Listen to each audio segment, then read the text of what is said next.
Muy buenas tardes hermanos. Gracias por quedarse conmigo. Esta es la segunda parte 2 de Tesria Metzorah en este año 5781-2021. Volvemos a repetir, Tesria concibió semilla, o ella concibió. Metzorah habla de el afligido, muchas veces se traduce como el leproso. Continuamos a la siguiente diapositiva. Decíamos anteriormente en la parte número 1 de esta lección, de esta parashá, de que la Metzorah, la aflicción, normalmente es una manifestación de algo sobrenatural, una enfermedad sobrenatural que se manifiesta en lo material porque existe o hay un desorden interno o espiritual en la persona. También nosotros estuvimos hablando anteriormente, continuamos a la siguiente diapositiva, de que prácticamente nosotros estamos estudiando, ¿verdad?, los medios de purificación.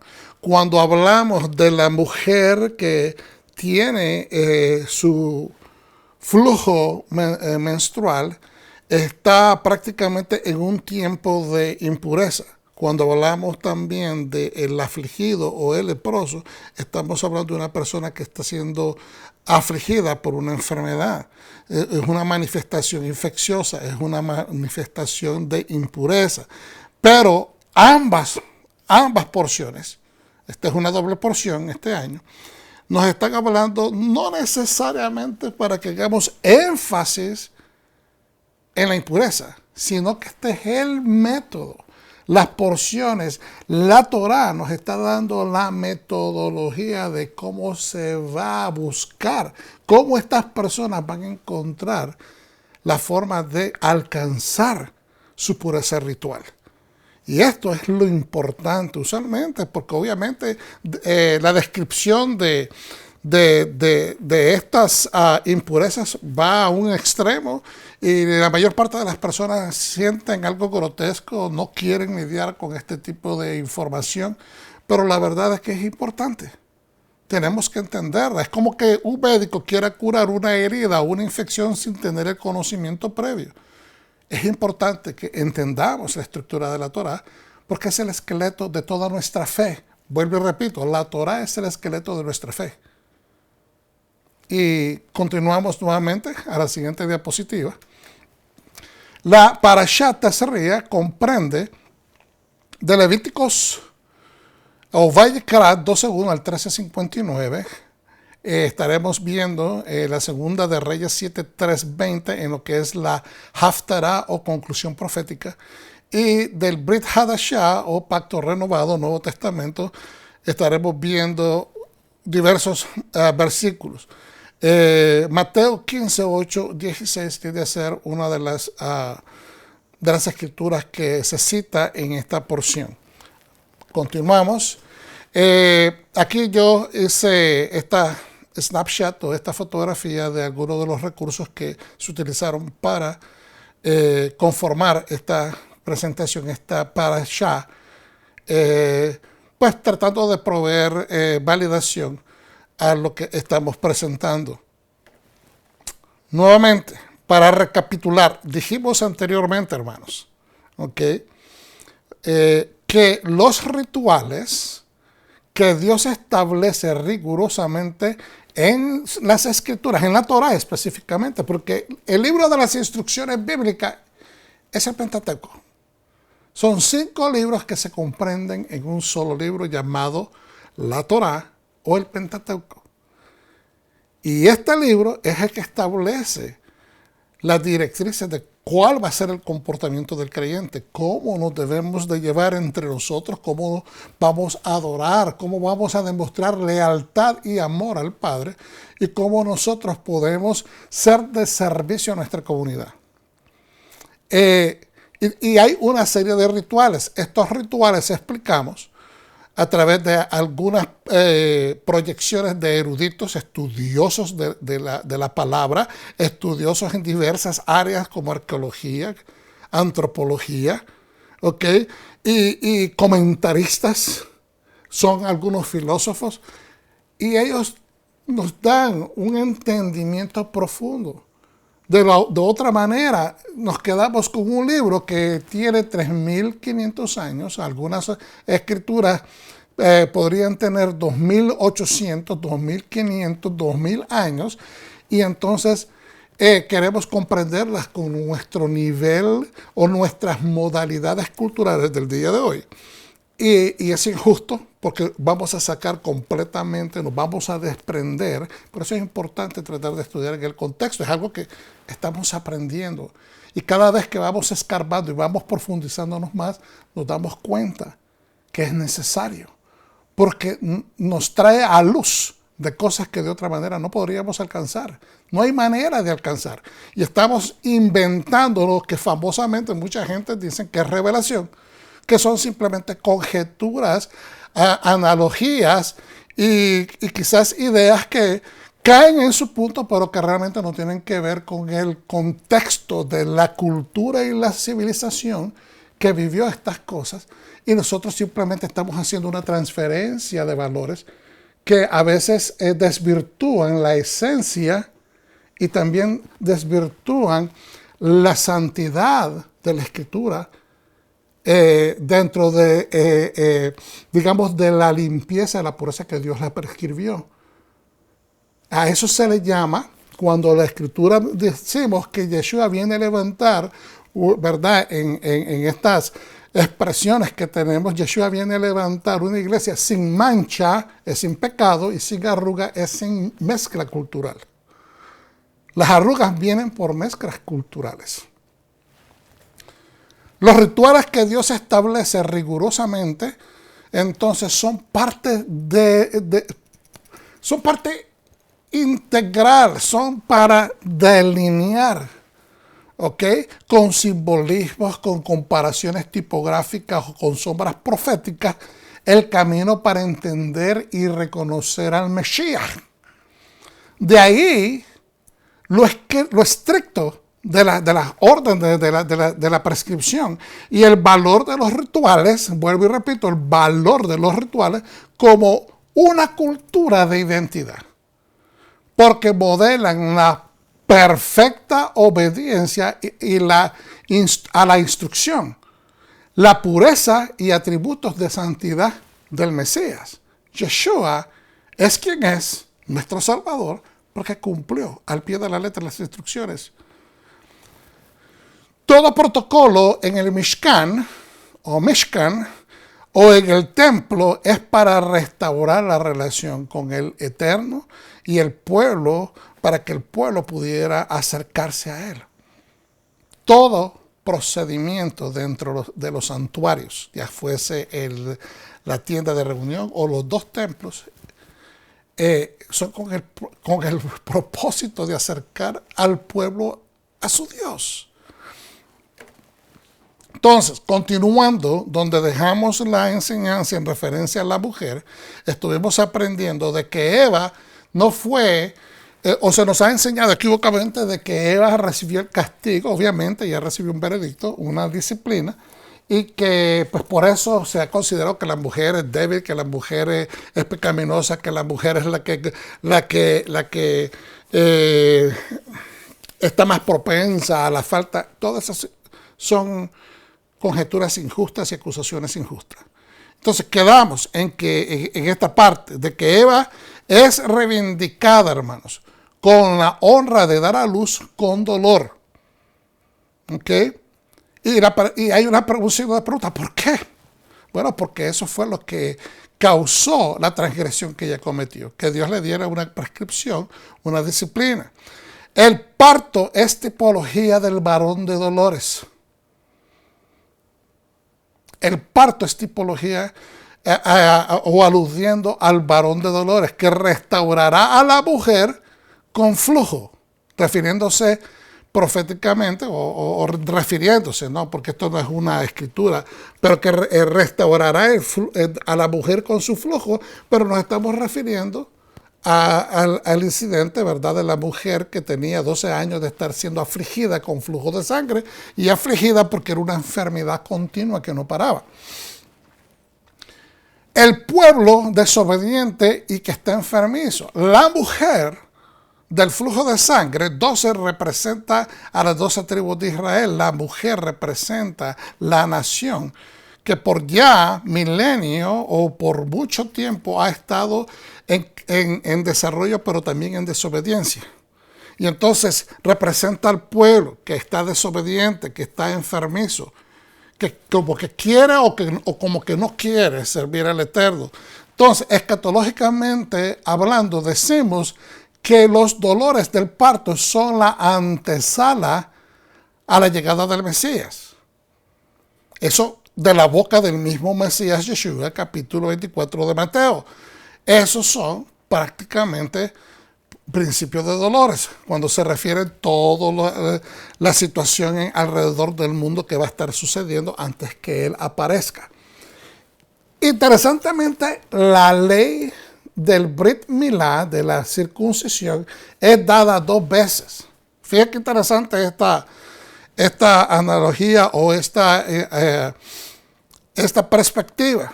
2 veces es dada las instrucciones del Brit Milá. Hay 2 Adanes, el primero y el segundo. El segundo es Yeshua. 2 visitas mesiánicas, la primera como el Mesías siervo, ¿verdad?, hijo de Joseph, y el segundo el Mesías rey, que es de la casa de David, hijo de David.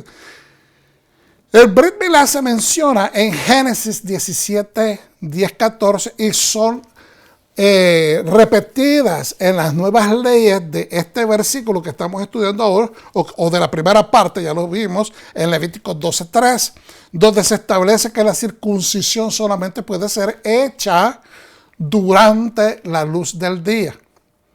Porque la Torah especifica en el día, y esto está en Sifrá.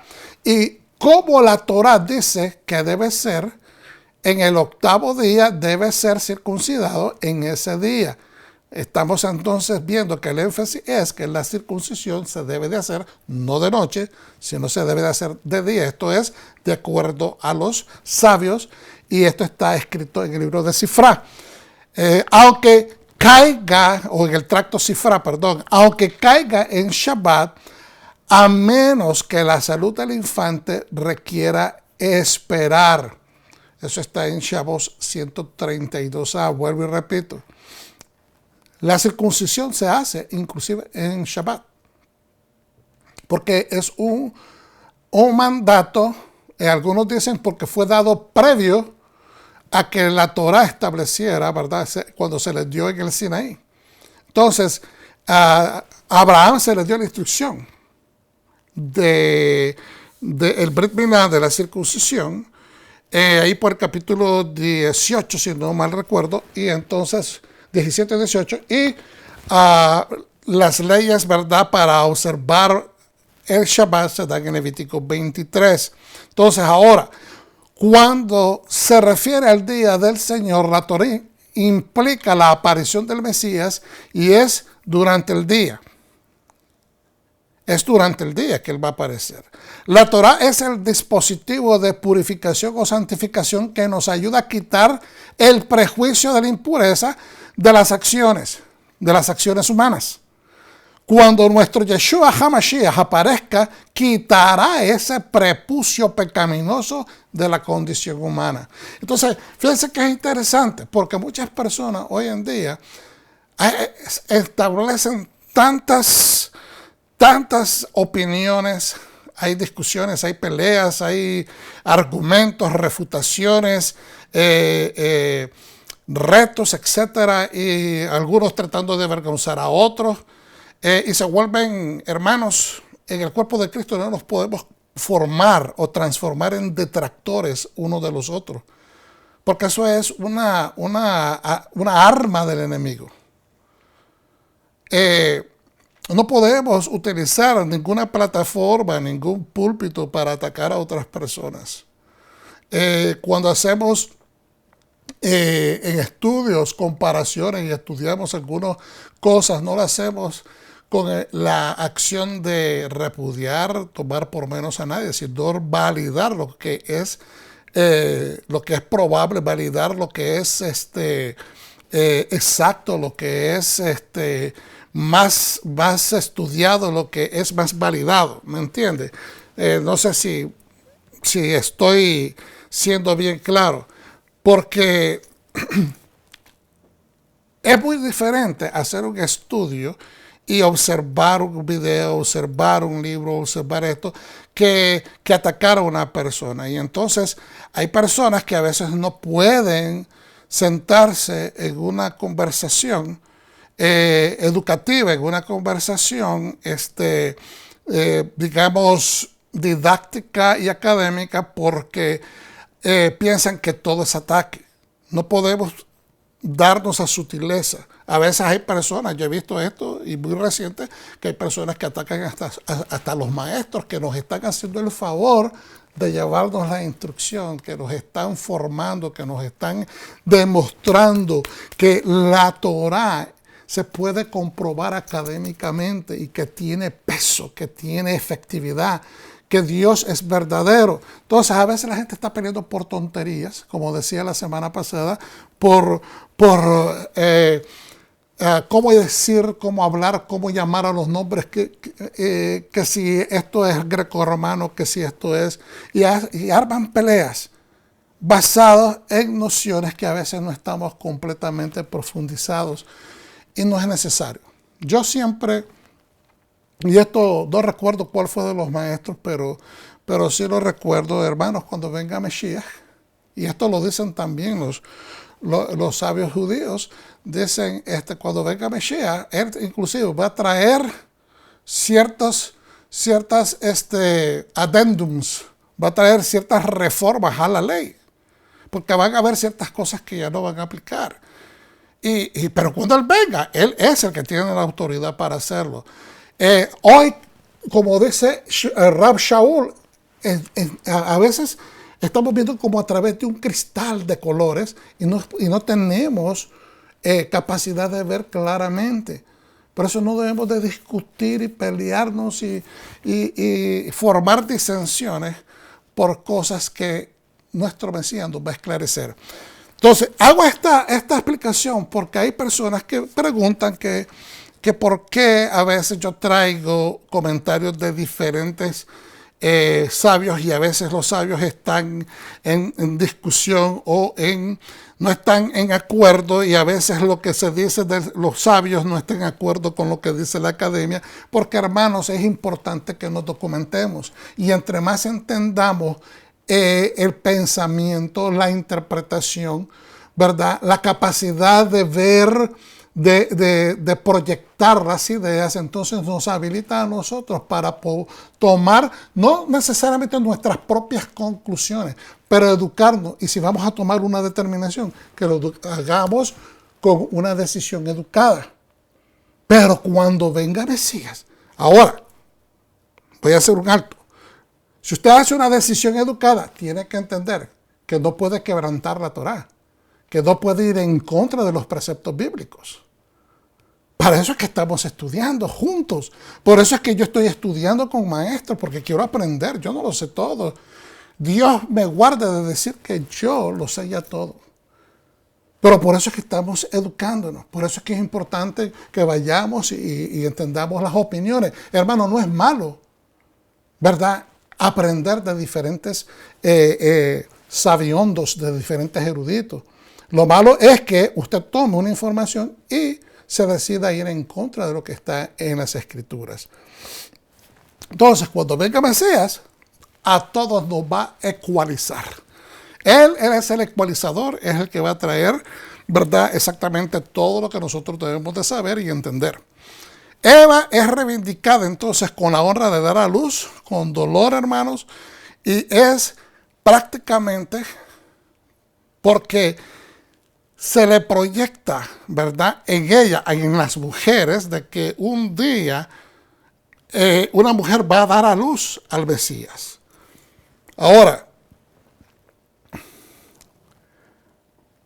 Cuando se refiere entonces el día del Señor, la Torá implica la aparición del Mesías y es durante el día. Cuando dice en el día es que la circuncisión tiene que hacerse durante el día. Y vamos ahora a avanzar. Dios devuelve el honor a la mujer entonces, otorgándole la promesa de poder traer al mundo al Mesías. No es un castigo, porque el proyecto de que la raza humana se fructificara, se reprodujera, era parte intrínseca de la creación. Dios hizo al hombre y la mujer, y obviamente estaba en el plan que iban a tener familia. Así es de que lo único que cambió con la transgresión que ellos cometieron fue que a la mujer, ¿verdad?, se le dio esta parte de dolor en el parto, y en eso también incluye el sangrado, al mismo tiempo que el hombre le va a tocar trabajo cuidar, ¿verdad?, la tierra, y le va a tocar trabajo en poder devengar su sustento. Decir que la mujer es la culpable del pecado original es fallar y ser desleales a ellas. Es decir, utilizar eso como una acusación, como se ha venido utilizando inadecuadamente por tanto tiempo. Pues Adán debió estar presente y defenderla cuando la serpiente le engañó. En la primera parte entramos un poquito en ese detalle. Los hombres tenemos que entender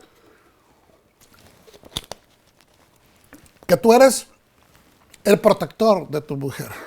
Tú eres el escudo. No la debes dejar sola. No me refiero a ser una persona completamente, digamos, en el sentido de celos y cosas así. No me refiero a eso, me refiero a ser el protector. Ella entró en contacto con el enemigo, quien la convenció o la engañó, y eventualmente tomó la falla. Tenemos que hacer decisiones juntos. Esposo, esposa, usted tiene que hacer decisiones juntos. Entonces Adán fue quien falló al no cumplir su rol de cuidar su jardín. O como dice en Malaquías 2:15, ¿no hizo él un solo ser en el cual hay abundancia de espíritu? ¿Y por qué uno? Porque buscaba una descendencia para Dios. Acuérdense que dejará el hombre a su padre y a su madre, se unirá a su mujer y formarán una sola carne. Usted está en matrimonio, usted está en un convenio, ustedes son uno. Guardaos pues en vuestro espíritu y no seáis desleales para con la mujer de vuestra juventud. Entonces, ¿qué requisitos podemos decir hay en la búsqueda de la pureza ritual y física? Bueno, el primero es seguir las instrucciones en la Torá referente a la nidad e impureza menstrual. No estamos obviamente viviendo hace 3.500 años, no estamos viviendo hace 2.000 años, estamos viviendo en el siglo XXI y entendemos que hay que hacer cierta transferencia a algunos de estos conceptos, ¿verdad? Lo que estamos buscando es entender por qué se hacían estas cosas. Los rituales nos guían al Mesías, pero al mismo tiempo tenemos que buscar cómo nosotros aplicamos ciertos valores, porque la Torá tiene esa profundidad de guiarnos inclusive hoy y guiarnos hacia la eternidad. Los seres humanos, los hombres, no están, como estudiamos anteriormente, durante el periodo de menstrual de su mujer, no pueden y no deben de buscar relaciones sexuales. En el tiempo de que la mujer esté en la cuarentena, después de haber dado a luz a sus hijos, no debe de haber relaciones sexuales. Separarse en la cuarentena, hacer limpieza, es decir, limpieza ritual después de los 7 días, y hacer su limpieza a tiempo es importante. La cuarentena, los primeros 7 días, es un proceso de creación. Volvamos y entendamos, esos 7 días significa que hay una regeneración.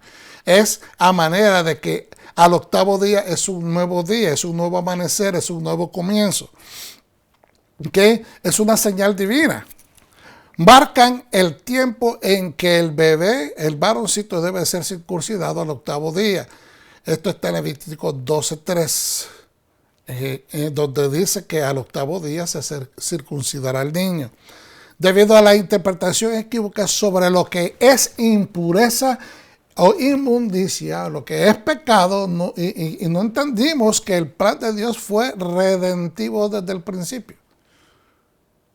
Usted no disciplina a sus hijos porque usted los odia. El padre que ama a sus hijos los disciplina. Por eso nunca entendimos lo que decía Rab Shaul acerca de, ¿verdad? Lo dice en 1 Timoteo 2, 9 en adelante. Asimismo que las mujeres se atavíen de ropa decorosa, con pudor y modestia, no con peinados ostentosos, ni oro, ni perlas, ni vestidos costosos, sino con buenas obras, como corresponde a una mujer que practica la piedad. La mujer aprenda en silencio con toda sujeción. No le es lícito, ¿verdad?, en referencia de parte del cielo, a la mujer ejercer dominio, ni ser autoritaria sobre el hombre, sino estar en silencio. Pues Adán fue formado primero, y después fue formada Eva, y Adán no fue engañado, sino que la mujer, siendo engañada, incurrió en transgresión, pero se salvará engendrando hijos. El asterisco ahí se pone por señal: si permanece en fe, amor y santificación con modestia. Entonces, ¿a qué se refiere engendrando hijos? Es el proceso de purificación. Ahora, eso para los estándares de hoy suena bastante contradictorio a lo que se enseña en día. Esto se podría hasta percibir como que si fuese una enseñanza arcaica, antifeminista. Y no se trata de eso, hermanos. Si analizamos los versículos desde el punto de vista del templo, y tenemos que entender que toda la escritura es escrita en base a la Torá. La Torá es el método dijimos que es la constitución del reino, donde se establecía el reino en perfección dentro del Mishkan, dentro del primer templo, dentro del segundo templo, donde oficiaban los sacerdotes, los levitas, haciendo la voluntad del Eterno, trayendo la expiación para las personas en el pueblo. Entonces, donde se miraba rigurosamente toda la función de los rituales para acercar al pueblo a Dios, dentro del templo, porque en el templo está el trono del rey. El templo es la casa de Dios, y entonces el templo se convierte en la tierra como la embajada del cielo o la embajada de Dios aquí en la tierra. Entonces, si queremos entender toda la estructura cultural del pueblo hebreo, el pueblo judío, y también del pueblo creyente en las naciones, en el Mesías, son regidos por el templo, lo querramos aceptar o no. Todos los mandamientos tienen que ver en un comportamiento del ciudadano, de la cultura del reino. Entonces ahora, esta escritura habla, no es que usted no se pueda vestir con ropa bonita, es que no debe de hacerlo con actitud pretenciosa. ¿Okay? Eso es a lo que se refiere, sino con buenas obras, como corresponde a las mujeres que practican la piedad. Una mujer puede vestirse con ropa buena, ropa cara, ropa, ¿me entiende? Que sea con pudor, pero que no sea con pretensión. La mujer aprende en silencio, con toda sujeción. Está hablando, obviamente, de que en público una mujer que prácticamente se ensoberbece y ataca a su marido con palabras, le falta el respeto en una situación, ¿verdad? En una comunidad, en medio de la comunidad, en el templo, en un lugar donde hay gente, pues prácticamente ella está faltando a la cabeza. Su cabeza es su esposo. Y de la misma manera, inclusive en Efesios capítulo 5 también nos habla bien claramente de que el hombre debe de ser, de dar su vida por su casa, por su esposa, así como Yeshua dio la vida por la iglesia. Y que nosotros también, hermanos, tenemos que cuidar a nuestra familia, a nuestro cónyuge. ¿Por qué? Porque la mujer es el cuerpo. No vemos a una persona maltratándose a sí misma a menos que esa persona tenga desórdenes mentales. Pero bien, dice, pues Adán fue formado primero y eso es lo que hablamos primeramente en el orden. El orden, hay un orden, hay una estructura y la estableció el Creador. Ir en contra de esos preceptos o esa estructura, pues prácticamente estamos falseando el edificio y se va a caer, se va a caer. Continuamos hacia adelante. No podemos filtrar nuestros valores entonces en interpretaciones modernas al concepto antiguo de ver el mundo. El mundo antiguo tiene su cosmología, tiene su manera de ver las cosas, de entender a Dios, de entender, ¿verdad? Cómo se comportaban las otras naciones, cómo ellos atendían a sus dioses paganos. Y también hoy en día, cuando las gentes van a guerra, cuando los países van a guerra, no llevan a sus dioses por enfrente como se hacía en la antigüedad. Entonces, hay una nueva interpretación, ¿verdad?, sobre quién es el que nos va a dar la victoria. Obviamente, en un país como en los Estados Unidos y en muchos países latinoamericanos, que donde se cree en Dios, en el Dios de Abraham, Isaac y Jacob, el Dios, el Padre de Yeshua, nuestro Mesías, entonces muchas personas hacen sus oraciones, se encomiendan al Eterno, hacen su parte. Pero no todos hoy en día en el ejército tienen la misma fe.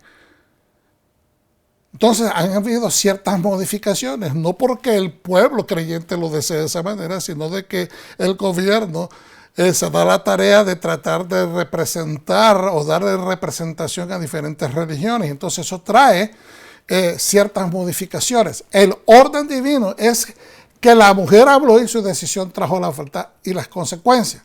Pero esto no es para que nosotros le achaquemos eso a la mujer. Como vuelvo y repito, ella fue una víctima porque su esposo no estaba allí presente. No sé dónde estaba Adán, pero él no estaba con ella, en el espacio donde ella se encontraba. Un Midrash dice que porque se pueden traer pajaritos o tórtolas para establecer sacrificios de expiación y purificación en el caso del Leshon Hara. En el caso del Leshon Hara, hablar mal, criticar, opinar destructivamente de otras personas. ¿Verdad? ¿Por qué se traen estos pajarillos? Porque los pajarillos o palomas están siempre cantando, dice ese Midrash, y me causa un poco de sonrisa, pero la verdad es que los pájaros siempre están en pío pío, todas las mañanas, a veces por las tardes.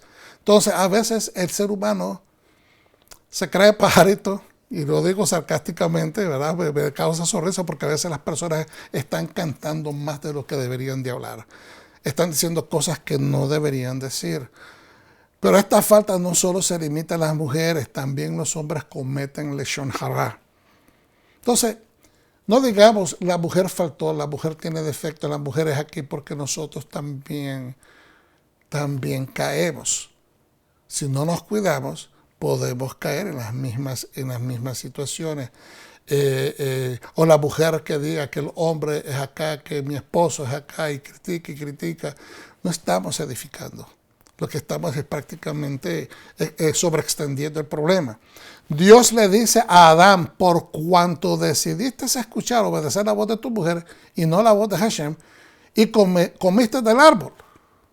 Entonces le sobrevino también a él un veredicto en Génesis 3:17. Entendemos que es un mandamiento en referencia a la relación matrimonial entre un hombre y una mujer.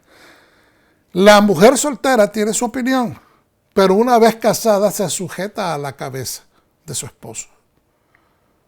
Esto no significa que el hombre la va a esclavizar. Eso es un concepto, eso sí es arcaico. Porque tu esposa no es un súbdito, no es una esclava, no es una empleada. Tu esposa es tu compañera. Tu esposa es tu ayuda idónea. Tu esposa es la mujer que puede traer sabiduría a tus decisiones en el momento más crítico. Pero que ahora su opinión es filtrada por la Torah divina. Antes ella podía opinar independientemente, ahora ella tiene que filtrar la manera como aconsejar a su esposo o establecer una opinión a través de la Torah. Porque la Torah es sabiduría. Y su deseo será para armonizar con su marido. Cuando dice que su deseo será para con su marido, es que ella tiene que armonizar con su marido. Ella tiene que buscar cómo armonizar y su esposo tiene que también buscar cómo armonizar con ella. Porque no es de callarla, aplacarla o decir no tienes opinión, yo ya tomé la mía y punto. No se trata de eso. Hay ciertas ocasiones en la vida donde hay decisiones que se tienen que tomar inmediatamente.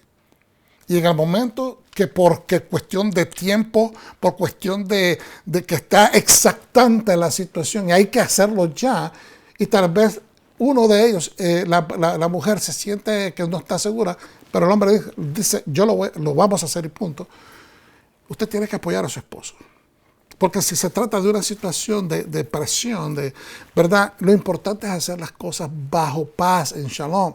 Pero hay momentos en la vida que hay que tomar decisiones rápidas. Usted apoya a su esposo.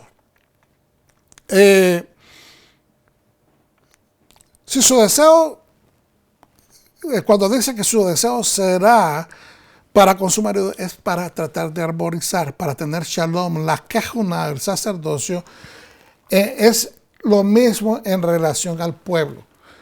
Cuando el sacerdocio está para conectar. Acuérdense que Leví significa conector, el que conecta. Los levitas, los sacerdocios levitas es la nuca, porque Cristo o Yeshua es la cabeza, el Mesías es la cabeza, y está el cuerpo que es el pueblo. Entonces hay un conector, los que están haciendo la función de conectar al pueblo de Dios y los pensamientos del Eterno o la voluntad del Eterno hacia el pueblo son el sacerdocio. Y es importante entender que es una especie de matrimonio. Cuando vamos a Lucas 8:40-56 y vemos la historia de la hija de Jairo y la mujer que tocó el manto de Yeshua. Y dice lo siguiente del 40 en adelante: cuando volvió Jesús, le recibió la multitud con gozo, porque todos le esperaban. Entonces vino un varón llamado Jairo, que era principal en la sinagoga, y postrándose a los pies de Yeshua, le rogaba que entrase a su casa, porque tenía una hija única, como de 12 años de edad, que se estaba muriendo, y mientras iba con él, la multitud le oprimía. Pero una mujer que padecía de flujo de sangre desde hacía 12 años y que había gastado en médicos todo cuanto tenía y por ninguno había podido ser curada, se le acercó por detrás y tocó el borde de su manto. Aquí vemos nuevamente que proféticamente, ¿verdad? Tenemos uno que le avisan de una niña de 12 años. Es una vida que está comenzando, tiene apenas 12 años y se está muriendo. Y al mismo tiempo viene una mujer que tiene 12 años de estar enfermiza y nadie le ha podido ayudar, ningún médico se ha empobrecido pagándole a los médicos y nadie le ha podido ayudar. Y ahora ella tiene que venir. Fíjense el contraste. Jairo, que es una persona respetable, reputable en esa comunidad, su hija se le está muriendo. y viene y le implora a Yeshua que venga y le ayude con su hijita enferma. Pero ahora viene una mujer que seguramente que en sus años que ella no estuvo enferma fue una mujer de fe, una mujer conocida, una mujer de la comunidad, una mujer piadosa, y que ha caído con esta infección, esta aflicción, es la palabra, de estar sangrando continuamente, se está desgastando, se está muriendo diariamente prácticamente, poco a poco.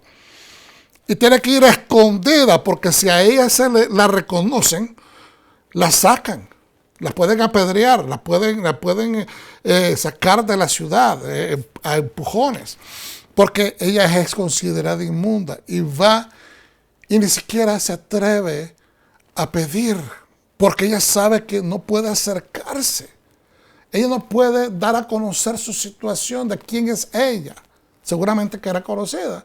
Y se tuvo que tapar y tocó simplemente el borde, ¿verdad? Algunos dicen el borde de su manto, otros los tzitzits. Porque dicen los sabios que ella entendía lo que decía en Malaquías, capítulo 4, donde dice de que Él traerá sanidad en sus alas, traerá sanidad en las alas de su manto. Y continuamos. Se le acercó por detrás y tocó el borde de su manto y al instante se detuvo el flujo de su sangre. 45. Entonces Yeshua dijo, ¿quién es el que me ha tocado? Y negando todos, dijo Pedro y los que con él estaban, maestro, la multitud aprieta y oprime. Y dices, ¿quién es el que me ha tocado? Pero Yeshua dijo, alguien me ha tocado porque yo he conocido que ha salido poder de mí.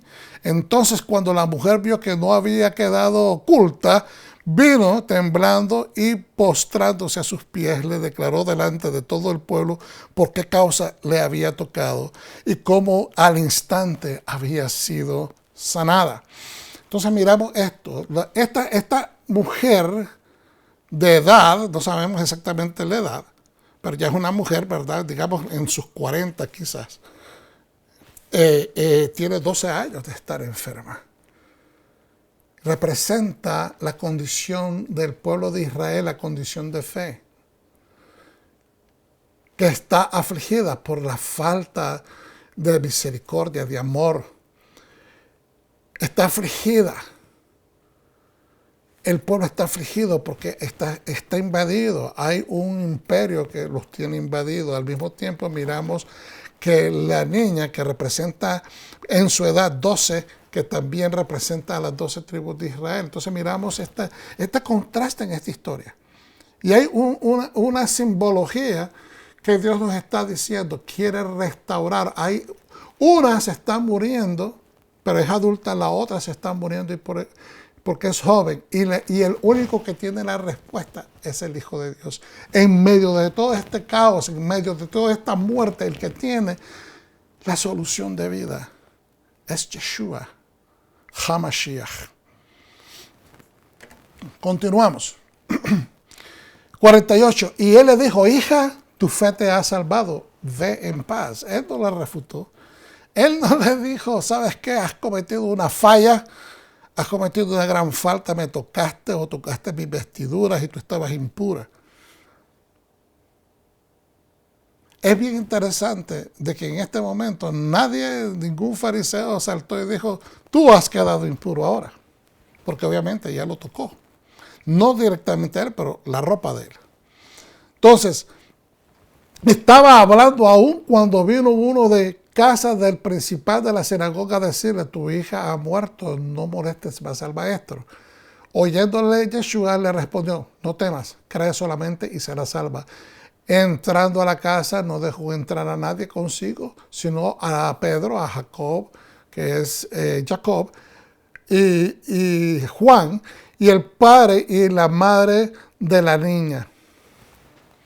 Y lloraban todos y hacían lamentación por ella. Pero él dijo, no lloréis, no está muerta, sino que duerme. Y se burlaban de él, sabiendo que estaba muerta. Nuevamente volvemos y vemos que hay siempre un grupo de personas que no creen, que no tienen fe, que dudan todo, que ponen en tela de duda todo y se vuelven detractores.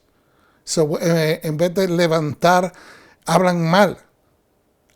Leshon hara. Esta gente se están burlando, tal vez no dice la escritura qué dijeron, pero me imagino que debieron haber hecho comentarios negativos que desprestigiaban al maestro o que ponían en tela de duda de su capacidad de sanar a la niña. Mas él, tomando de la mano, clamó diciendo: muchacha, levántate, talita cumi.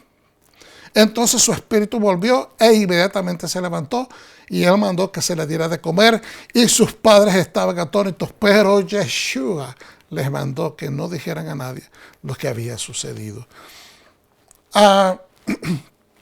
En perspectiva de lo que estamos viendo acá,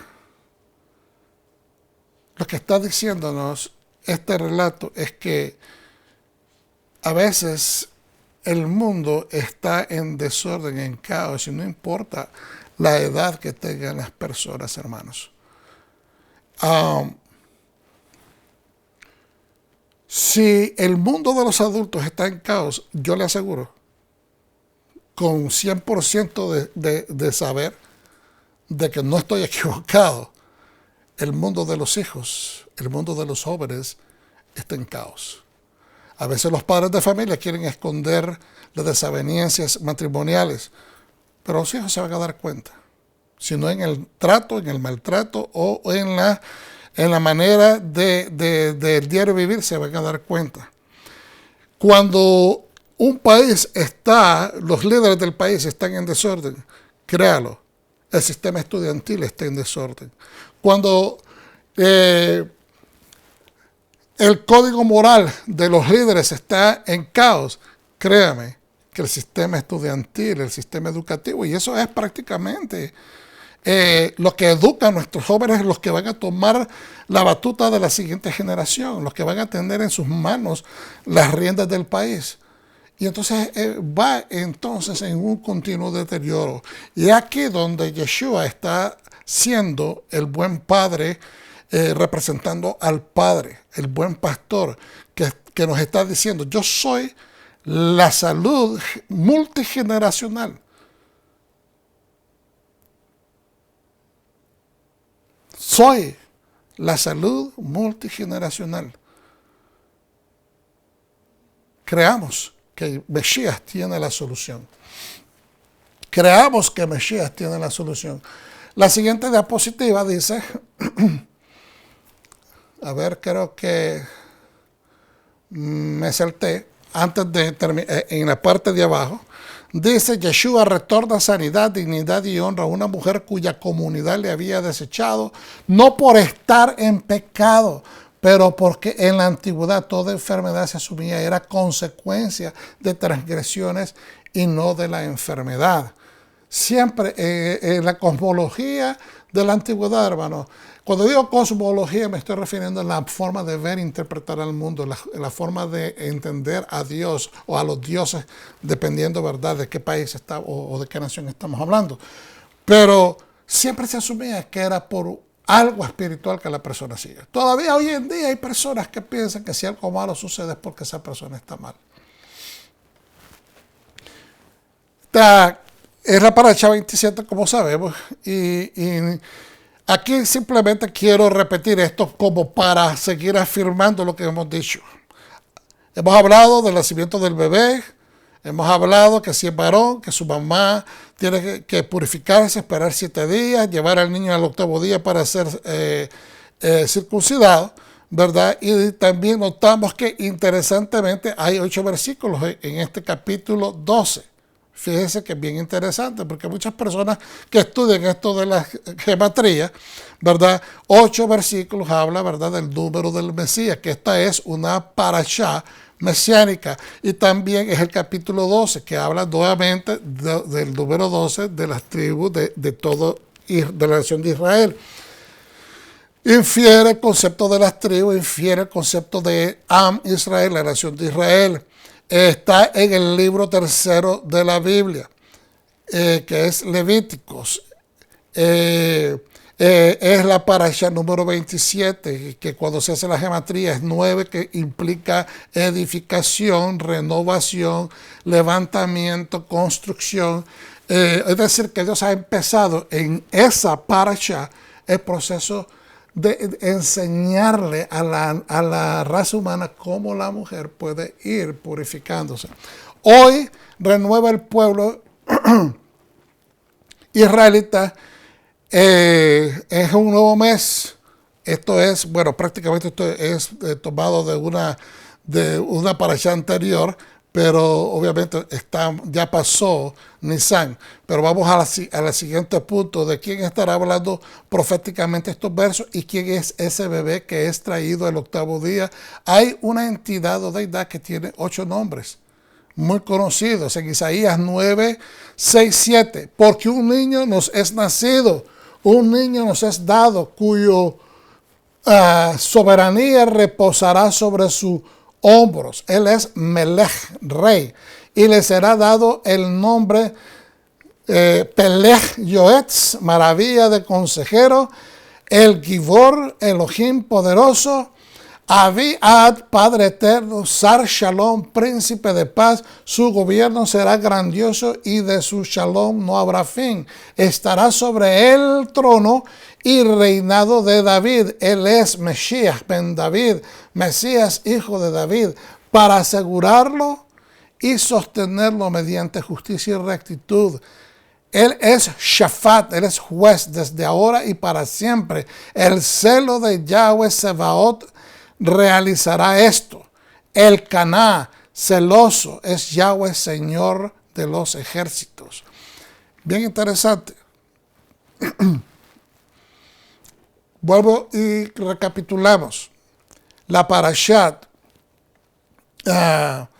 de ella lleva semilla, ¿verdad? Es prácticamente una parasha profética que habla de la manifestación mesiánica. ¿Y por qué tiene que ser 7 días y después 33 días más de separación ritual y purificación?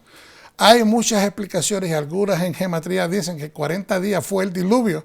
Es el número de prueba de traer del caos al orden. 40 semanas es la gestación completa de un embarazo. Es la prueba de generar una vida dentro del cuerpo de una mujer.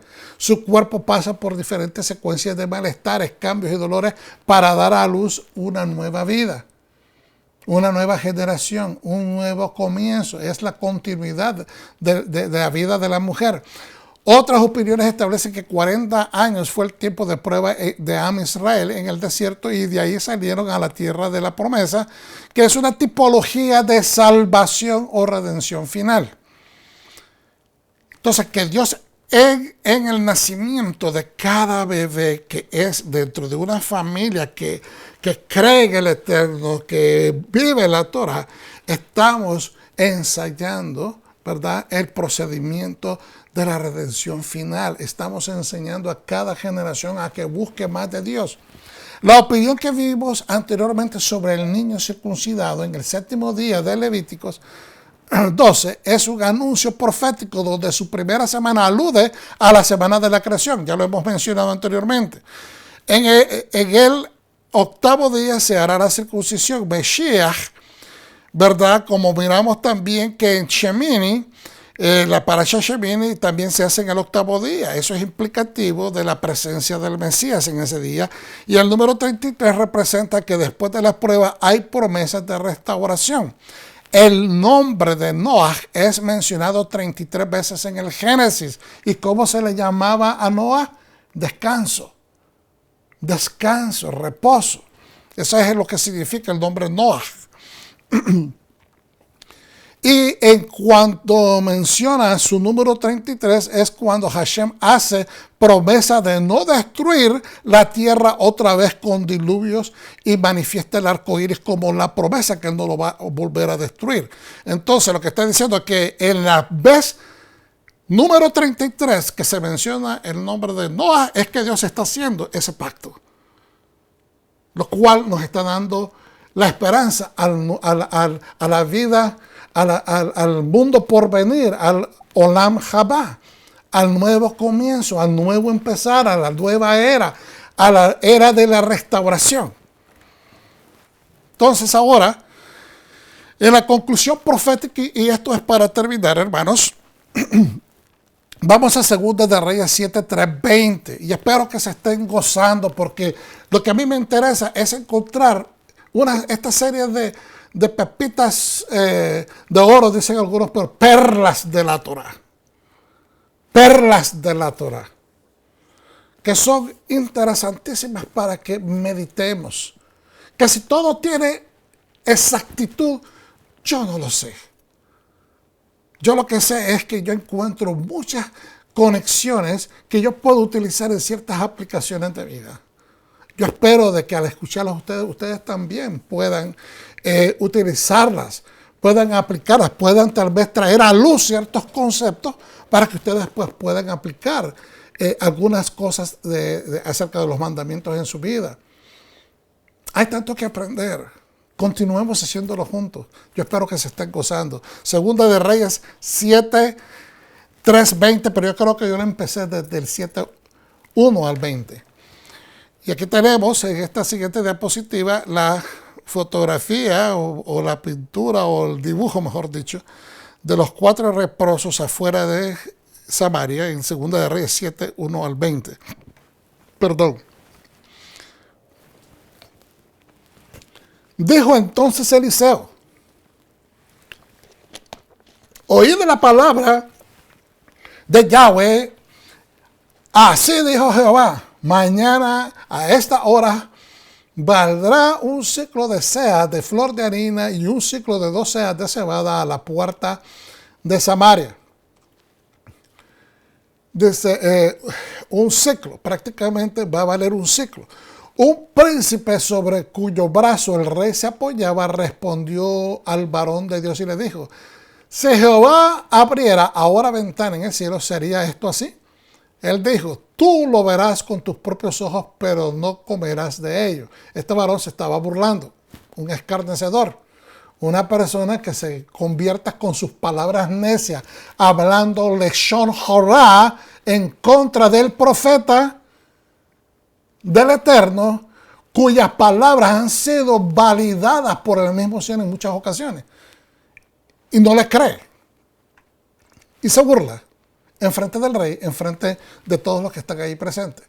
Por eso le dice: tú lo verás con tus propios ojos, pero no lo comerás de ello. Estaban en tiempos de hambruna. Había una hambruna horrenda. Había a la entrada de la puerta 4 hombres leprosos y se decían los unos a los otros: ¿por qué estamos aquí esperando la muerte? Si tratamos de entrar en la ciudad, moriremos en ella por el hambre que hay en la ciudad. Es decir, aquí no hay nada que nos puedan dar, aquí no hay comida. Y si nos quedamos, aquí también moriremos. Vamos pues ahora y pasemos al campamento de los sirios. Los sirios están acampando a cierta distancia de la ciudad porque están a punto de atacarlos. Si ellos nos dan la vida, viviremos. Es decir, si ellos nos dan de comer, viviremos. Y si nos dan la muerte, moriremos. De una u otra manera, nosotros estamos ya prácticamente en la recta final a morir. Se levantaron pues al anochecer para ir al campamento de los sirios, y al llegar a la entrada del campamento de los sirios no había allí nadie. Yahweh había hecho que el campamento de los sirios se oyeran estruendo de carros, ruido de caballos y el estrépito de un gran ejército, por los que se dijeron unos a los otros: el rey de Israel ha tomado a sueldo contra nosotros a los reyes de los heteos y a los reyes de los egipcios para que vengan a atacarnos. Fíjense bien, ellos pensaron que los israelitas habían contratado a los heteos y también a los egipcios para venir a atacarlos y venir en contra de ellos. Así que se levantaron y huyeron al anochecer, abandonando sus tiendas, sus caballos, sus asnos y el campamento tal cual estaba, huyeron para salvar sus vidas. Cuando los leprosos llegaron al límite del campamento, entraron en una tienda, comieron y bebieron, tomando de allí plata, oro y vestidos, y fueron a esconderlos. Después volvieron a entrar otra vez a la tienda y de ahí también a otra tienda y tomaron ahí también cosas que fueron a esconder. Pero luego se dijeron unos a los otros: no estamos haciendo bien. Fíjense bien, esta gente tenía hasta cierto punto una conciencia. Ellos obviamente eran gente con necesidad. Son personas destituidas, son personas que han sido maltratadas porque son enfermos, tienen la aflicción del Zarat, tienen la aflicción de la lepra, ¿verdad? Es como se traduce, tienen la aflicción de tener estas manchas por todo el cuerpo y son considerados impuros, inaceptables en la comunidad. Y Dios dice: no estamos haciendo bien. Hoy es día de buenas noticias y nosotros estamos callándonos. Esta es una gran noticia. Estaban esperando que atacaran y destruyeran y vinieran ¿verdad? Ellos no sabían si el pueblo de Israel iba a ganar o no. Pero esta es una buena nueva y nosotros estamos aquí callados, quedándonos con toda esta información. Si esperamos hasta el amanecer, nos alcanzará nuestra maldad. Si nos quedamos callados, se van a dar cuenta y después nosotros vamos a sufrir las consecuencias. Vamos pues ahora, entremos y demos la noticia en la casa del rey. Y así sucedió. Así sucedió, y entonces cuando el rey escuchó las palabras, fueron inmediatamente a investigar. Voy a continuar parafraseando, ¿verdad? Todo, para no tener que leerlo todo. Fueron y encontraron, ¿verdad?, caballos, astos, agua, comida, todo lo que había que había en el campamento de los sirios para sostenerlos. Y por eso es que se llevan toda esa riqueza, se llevan todo este montón de productos a la ciudad de Samaria, en Samaria, y ahí es cuando se pone bien bajo el precio de todas las cosas. Empiezan a haber, ¿verdad?, intercambios con toda esa mercancía que lograron obtener. Entonces uno de los siervos propuso: tomen ahora 5 de los caballos que han quedado en la ciudad, en el verso 13, porque los que quedan acá también perecerán, como toda la multitud de Israel que ya pereció. Los enviaremos para ver qué pasa. Tomaron pues 2 caballos de un carro y los envió al rey al campamento de los sirios, diciendo: id y ved. Ellos le siguieron hasta el Jordán y vieron que todo el camino estaba lleno de vestidos y enseres de los sirios, habían arrojados por la premura. Es decir, el rey mandó a probar si esto era cierto. Mandó, como decir, espías para ver, y se dieron cuenta de que en la desbandada, como salieron ellos corriendo, habían dejado ropas tiradas por todo el camino y se dieron cuenta que era verdad. Fueron, tomaron todo, como dije anteriormente, e hicieron fiesta, ¿no? Ahora, verso 18. Aconteció pues que de la manera que el varón de Dios había anunciado al rey, al decir: serán vendidos por un ciclo 2 seas de cebada, y el seas de flor de harina será vendido por un ciclo mañana a esta hora a la puerta de Samaria. A lo cual aquel príncipe había respondido al varón de Dios: si Jehová abriera ventana en el cielo, ¿pudiera suceder esto? Y él le había dicho: tú lo verás con tus ojos, pero no comerás de ellos. Y así le sucedió, porque el pueblo lo atropelló a la entrada y murió.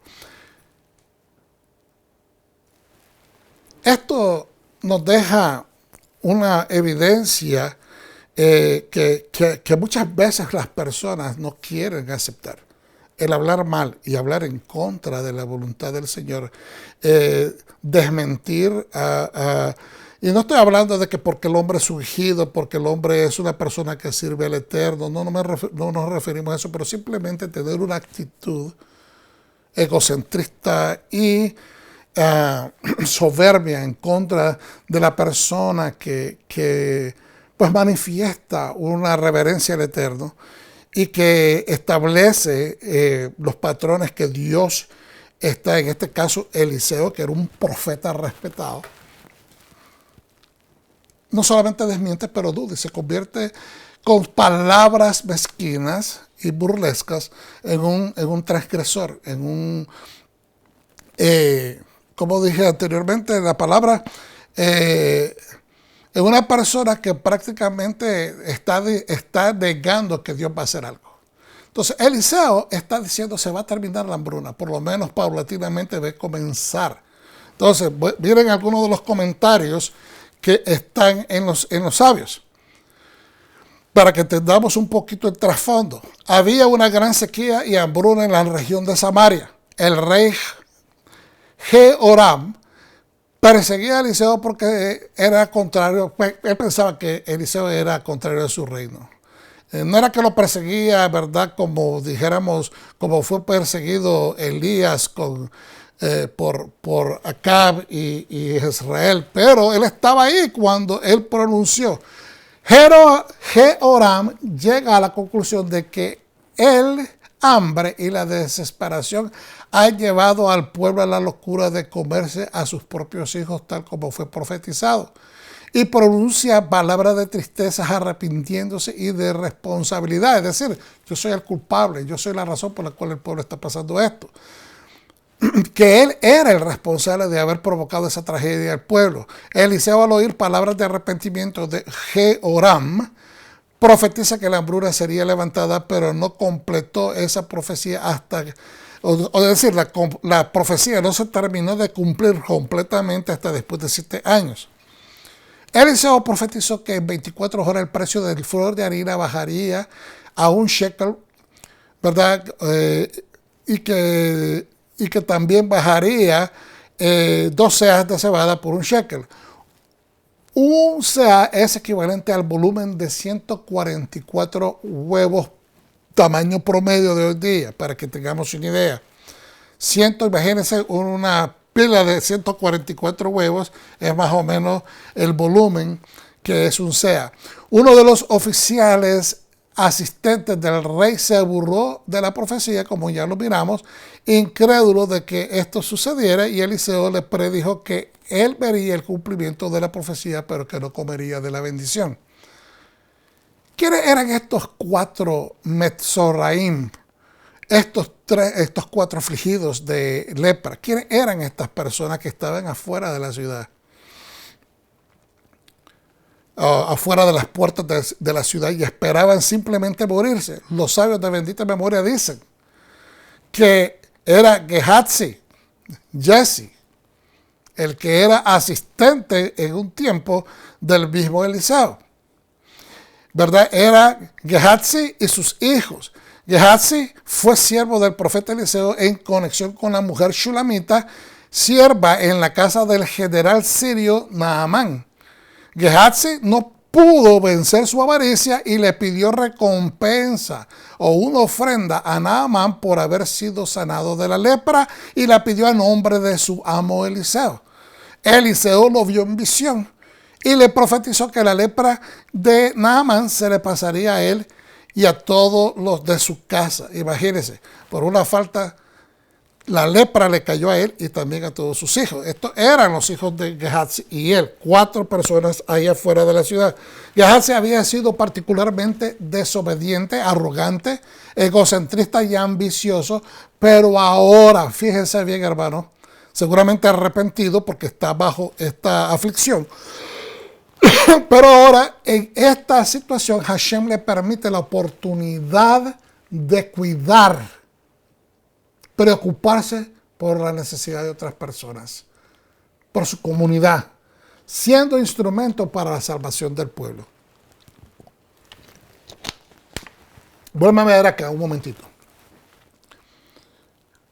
Hassam Sofer dice lo siguiente: el hecho que la capital de Jehoram, del rey Jehoram, sería salvada por intervención de 4 leprosos, 4 Metzorraim, o afligidos, o personas impuras, era indicativo que Samaria no era merecedora de un milagro divino directamente.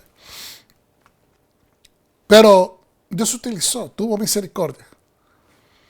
Fue Jehoshua, Josué, que al entrar a la tierra de Jaret Israel, entendió las prohibiciones extendió las prohibiciones impidiendo a los afligidos o leprosos de entrar a las ciudades amuralladas. Este es Josué, después que entraron, o sea, durante la conquista de la tierra de Canaán. Él fue el que extendió estas prohibiciones, habían ciudades sin paredes a las cuales se les permitía acceder, pero en el tiempo de Josué no aplicaba a Samaria, porque fue edificada después por Ahab, padre de Omri, que esto lo podemos encontrar en Primera de Reyes 16:24. Primera de Reyes 16:24. Los leprosos se acercaron al campamento de los arameos, pero notaron que no habían guardias y se miraban todos sin actividad y desierto. Rashi dice que fue Hashem que provocó que los pasos de los leprosos resonaran. O sea, los leprosos venían caminando hacia ese campamento y que Dios provocó que los leprosos, sus pasos resonaran como una armada gigante, provocando pánico y miedo. Asumieron quizás, dice Radak, que Jehoram unió fuerzas con Judá y Edom, como antes lo había hecho contra Moab. Y eso es lo que la misma escritura dice, que posiblemente pensaron los sirios. Jehoram fue y contrató a los egipcios y a los eteos y vienen en contra de nosotros. Y que ahora enlistó a otro ejército para combatir a Aram. Entonces, si nosotros ahora, ¿de dónde es que sale esta profecía de que el pueblo en la sequía iba a llegar hasta esta horrible desesperación de matar a sus hijos y empezárselos a comer? Que fue un momento horrible en la historia judía, o en la historia del pueblo de Israel, el reino del norte. Deuteronomio 28:53 está esta profecía, donde dice: pondrás sitio a todas las ciudades. Deuteronomio 28:52 en adelante: pondrás sitio a todas sus ciudades hasta que caigan en toda su tierra los muros altos y fortificados en que tú confías. Sitiará pues todas las ciudades y todas las tierras que Jehová tu Dios te haya dado.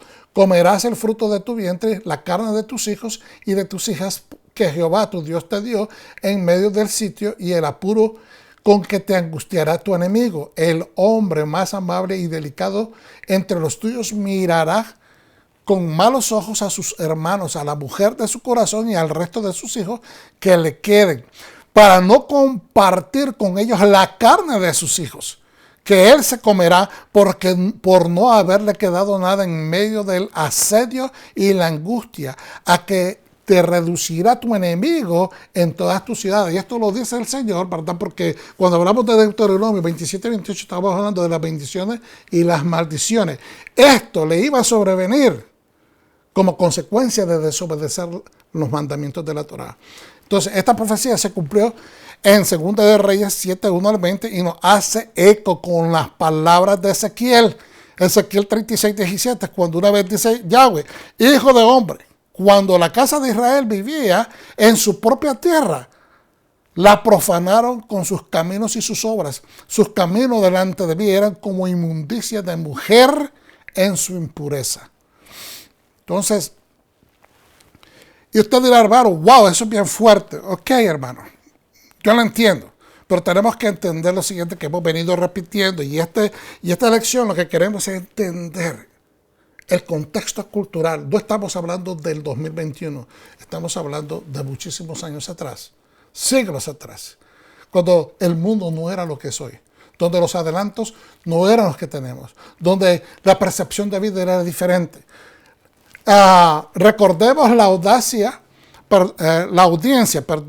o el pueblo para quien fueron escritas las escrituras. Las escrituras de la Biblia no fueron escritas directamente a nosotros, pero ahora son también para nosotros. Nosotros no somos la audiencia original. El contexto cultural, sus implicaciones y aplicaciones sociales, las leyes vigentes y la percepción cosmológica, el entendimiento del mundo antiguo, como ellos lo miraban, nosotros no lo entendemos porque no estamos ahí. ¿Cómo se entendía a Yahweh en la antigüedad? Las naciones, ¿cómo entendían a sus dioses? No podemos filtrar las escrituras con los filtros culturales modernos. Oriente versus Occidente, año 33 de nuestra era versus el año 2021. Hace 2800 años o hace 3500 años, versus el siglo XXI. Para el judío, la audiencia hebrea o la audiencia judía de toda la Biblia desde un principio nos refleja que los hombres de Dios desde Adán nunca comieron cerdo u otros animales impuros. Entonces, ¿por qué yo de repente filtro esta información acá? Porque estamos hablando de impurezas y tenemos que entender de que hay carnes que son prohibidas, que son impuras y que mucha gente continúa consumiendo y diciendo que son seguidores de Dios, seguidores del Mesías. No miramos que el Mesías en ningún momento hizo ningún arreglo, ninguna addendum o mejoró la ley, agregó algo nuevo a la ley. Él dijo que no vino a quitarla, no vino a abrogarla, sino vino a cumplirla. ¿Cuál es la evidencia de esto? En ningún capítulo desde Génesis 1 hasta Levítico 11 jamás vimos escrito que decía, y Abraham sacrificó un cerdo y se lo sirvió y le sirvió puerco a los malachim, a los ángeles. Tampoco miramos que Yeshua hizo eso. Tampoco no miramos que ninguno de los apóstoles hicieron eso. Es más, una de las grandes recomendaciones, capítulo 15 de Hechos, es cuando tienen la gran asamblea y discuten cuáles son las cosas que se deben de esperar de los nuevos conversos, de las personas que están, de las naciones que se están convirtiendo al Mesías. Y ellos dicen, no los llenemos de tanta Torah porque no la van a entender, sino que pidámosles que se guarden de la fornicación, que se guarden de comer ahogado, que se guarden de comer sangre, que se guarden de comer animales maltratados. Pero en Génesis capítulo 6 Dios especifica sobre los animales limpios e impuros. La audiencia judía de Yeshua sabe y no tiene que ser recordada, reexplicada sobre las comidas impuras porque es parte intrínseca de su cultura. Es como decir, ¿habrá que explicarle a un mexicano lo que es un taco? ¿Le habremos de explicar a un puertorriqueño lo que es un alcapurria? ¿Le habremos de explicar a un nicaragüense lo que es un gallo pinto? O sea, son cosas que tenemos que entender. Las comidas culturales del pueblo judío se entienden que eran todas puras, no comían carnes impuras. Una de las otras cosas, eran 4, se me olvidó anteriormente, era comida dedicada a los dioses, a otros dioses obviamente. Ni del contexto cultural culinario de pureza hebrea. Vuelvo y repito, Yeshua sabe y no tiene que ser reexplicado sobre las comidas impuras, ni del contexto cultural culinario de la pureza de las comidas hebreas o judías, pues se entendía. El contexto es de estar ritualmente aptos en relación a Dios y a su templo. Comer con manos sucias sin lavar era catalogado impureza por los fariseos, pero Yeshua explica de que en la manera como ellos lo están presentando, realmente no era, digamos, desde el punto de vista de impureza, sino que ellos estaban tratando de enfatizar en la tradición de lavarse las manos, que es parte de la halajá rabínica. Las purificaciones no definen potencial pertenencia al pueblo. Las purificaciones no definen pertenencia al pueblo, ¿verdad? Sino que establecen un nivel mínimo de kadushá para restaurar la relación con Dios, poder entrar a sus espacios sagrados. Podríamos decir que alcanzar el nivel mínimo de pureza ritual es un nivel de medida sobre tu deseo de obedecer. El respetar las direcciones, los rituales, para alcanzar ese mínimo de pureza ritual que Dios nos está estableciendo, es lo que nos sirve a nosotros de medida. Es lo que nos sirve a nosotros de medida para darnos nosotros cuenta y que podamos testificar que deseamos obedecer al Eterno, que deseamos aplicarnos a su voluntad para estar en presencia de Él. ¿Deseas acercarte a Yeshua? ¿Tener comunión con el Espíritu Santo? ¿Poderte acercar a Abba Kadosh? Pues tenemos que, aún teniendo Mesías en nuestra vida, que es nuestro Redentor, tenemos que seguir ciertos patrones de comportamiento que no van a afectar esa relación que tenemos con Mesías. Marcos 1:40-45, Jesús sana a un leproso. Vino a él un leproso rogándole, hincado a la rodilla le dijo, si quieres puedes limpiarme. Y Yeshua, teniendo misericordia de él, extendió la mano y le tocó y le dijo, quiero ser limpio. Y así que él hubo hablado, al instante la lepra se fue de aquel y quedó limpio. Entonces le encargó rigurosamente y le pidió luego, diciendo, mira, no digas a nadie nada, sino ve y muéstrate al sacerdote y ofrece por tu purificación lo que Moisés mandó, para testimonio de ellos.